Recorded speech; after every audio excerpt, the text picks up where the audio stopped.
A chronological Bible in 365 episodes. This is episode 142, continuing in 1 Kings 7 and also including 2 Chronicles 3.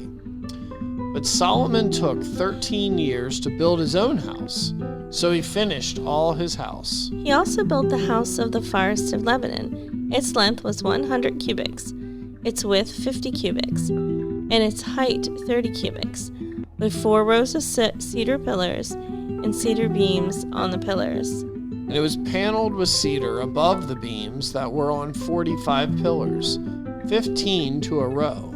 There were windows with beveled frames in 3 rows, and windows was opposite window in 3 tiers. And all the doorways and doorposts had rectangular frames, and window was opposite window in 3 tiers. He also made the hall of pillars. Its length was 50 cubits and its width 30 cubits, and in front of them was a portico with pillars, and a canopy was in front of them. Then he made a hall for the throne, the hall of judgment, where he might judge, and it was paneled with cedar from floor to ceiling.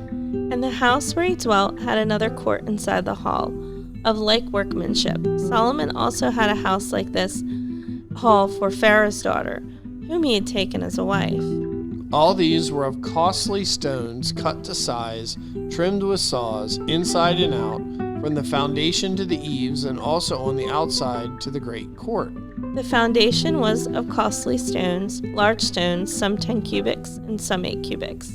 And above were costly stones, hewn to size, and cedar wood. The great court was enclosed with 3 rows of hewn stones and a row of cedar beams. So were the inner court of the house of the Lord and the vestibule of the temple. Now King Solomon sent and brought Hiram from Tyre. He was the son of a widow from the tribe of Naphtali, and his father was a man of Tyre, a bronze worker. He was filled with wisdom and understanding and skill in working with all kinds of bronze work.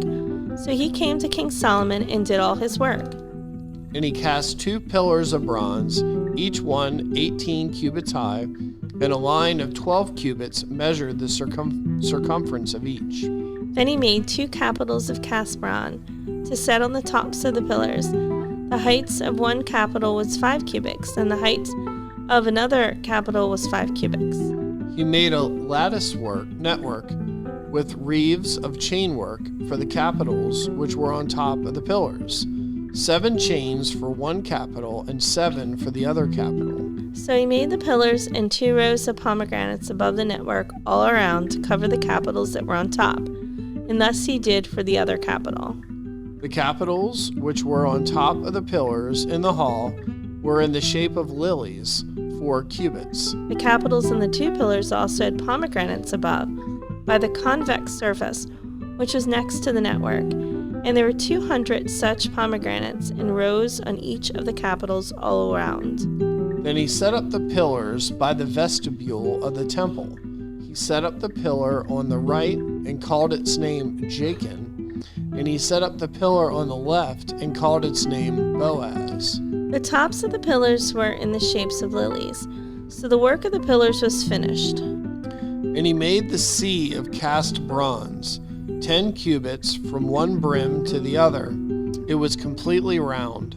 Its height was 5 cubits, and a line of 30 cubits measured its circumference. Below its brim were ornamental buds encircling it all around, 10 to a cubit, all the way around the sea. The ornamental buds were cast in 2 rows when it was cast. It stood on 12 oxen, 3 looking toward the north, 3 looking toward the west, 3 looking toward the south, and 3 looking toward the east. The sea was set upon them, and all their back parts pointed inward. It was a handbreadth thick, and its brim was shaped like the brim of a cup, like a lily blossom. It contained 2,000 baths. He also made 10 carts of bronze. 4 cubits was the length of each cart, 4 cubits its width, and 3 cubits its height. And this was the design of the carts. They had panels, and the panels were between frames. On the panels that were between the frames were lions, oxen, and cherubim, and on the frames was a pedestal on top. Below the lions and oxen were reeves of plaited work. Every cart had 4 bronze wheels and axles of bronze, and its 4 feet had supports. Under the laver were supports of cast bronze besides each breadth. Its opening inside the crown at the top was 1 cubit in diameter, and the opening was round, shaped like a pedestal, 1.5 cubits in outside diameter, and also on the opening were engravings, but the panels were square, not round. Under the panels were the 4 wheels, and the axles of the wheels were joined to the cart. The height of the wheel was 1.5 cubits. The workmanship of the wheels was like the workmanship of a chariot wheel. Their axle pins, their rims, their spokes, and their hubs were all of cast bronze. And there were 4 supports at the 4 corners of each cart. Its supports were part of the cart itself. On the top of the cart, at the height of 0.5 cubit, it was perfectly round. And on the top of the cart, its flanges and its panels were of the same casting. On the plates of the flanges and on its panels, he engraved cherubim, lions, and palm trees. Wherever there was a clear space on each, with wreaths all around. Thus he made the 10 carts. All of them were of the same mold, 1 measure, and 1 shape.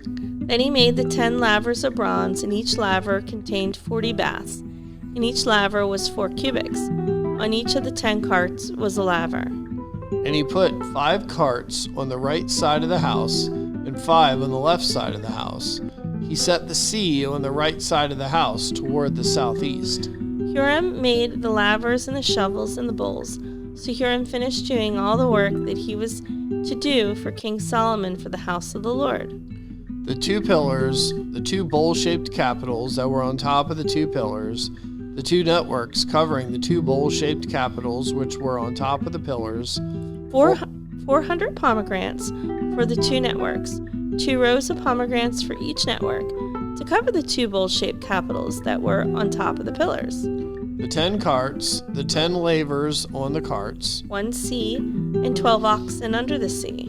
The pots, the shovels, and the bowls, all these articles which Hiram made for King Solomon for the house of the Lord were of burnished bronze. In the plain of Jordan the king had them cast in clay molds, between Succoth and Zerton. And Solomon did not weigh all the articles because there were so many.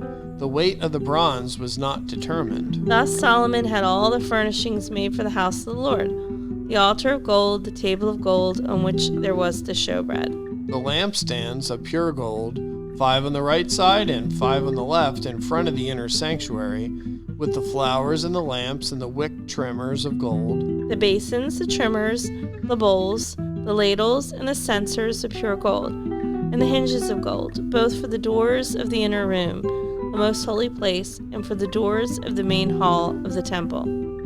So all the work that Solomon had done for the house of the Lord was finished. And Solomon brought in the things which his father David had dedicated, the silver and the gold and the furnishings.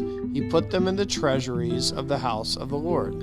Also he made in front of the temple 2 pillars 35 cubits high, and the capital that was on the top of each of them was 5 cubits. He made wreaths of chainwork, as in the inner sanctuary, and put them on top of the pillars. And he made 100 pomegranates, and put them on the wreaths of chainwork. Then he set up the pillars before the temple, one on the right side and one over the left. He called the name of the one on the right Jechin, and the name of the one on the left Boaz. Moreover, he made a bronze altar. 20 cubits was its length, 20 cubits its width, and 10 cubits its height. Then he made the sea of cast bronze, 10 cubits from one brim to another.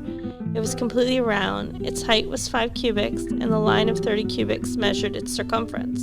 And under it was the likeness of oxen, encircling it all around, 10 to a cubit, all the way around the sea. The oxen were cast in 2 rows when it was cast. It stood on 12 oxen, 3 looking toward the north, 3 looking towards the west, 3 looking towards the south, and 3 looking towards the east. The sea was set upon them, and all their back parts pointed inward. It was a handbreadth thick, and its brim was shaped like the brim of a cup, like a lily blossom. It contained 3,000 baths. He also made 10 lavers and put 5 on the right side, 5 on the left, to wash in them such things as they offered for the burnt offering. They would wash in them, but the sea was for the priests to wash in. And he made 10 lampstands of gold according to their design, and set them in the temple, 5 on the right side and 5 on the left. He also made 10 tables and placed them in the temple, 5 on the right side, 5 on the left, and he made 100 bowls of gold. Furthermore, he made the court of the priests, and the great court and doors for the court, and he overlaid these doors with bronze. He set the sea on the right side toward the southeast. Then Hiram made the pots and the shovels and the bowls. So Hiram finished doing the work that he was to do for King Solomon for the house of God. The 2 pillars and the bowl-shaped capitals that were on top of the 2 pillars, the 2 networks covering the 2 bowl-shaped capitals which were on top of the pillars. 400 pomegranates for the 2 networks, 2 rows of pomegranates for each network to cover the 2 bowl-shaped capitals that were on the pillars. He also made carts and lavers on the carts. 1 sea and 12 oxen under it.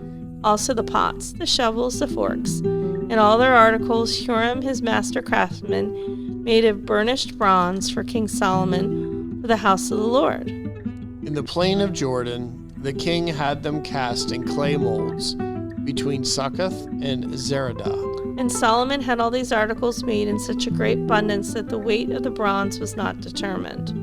Thus Solomon had all the furnishings made for the house of God, the altar of gold and the tables on which was the showbread, the lampstands with their lamps of pure gold to burn in the prescribed manner in front of the inner sanctuary, with the flowers and the lamps and the wick trimmers of gold, of purest gold, the trimmers, the bowls, the ladles, the censers of pure gold.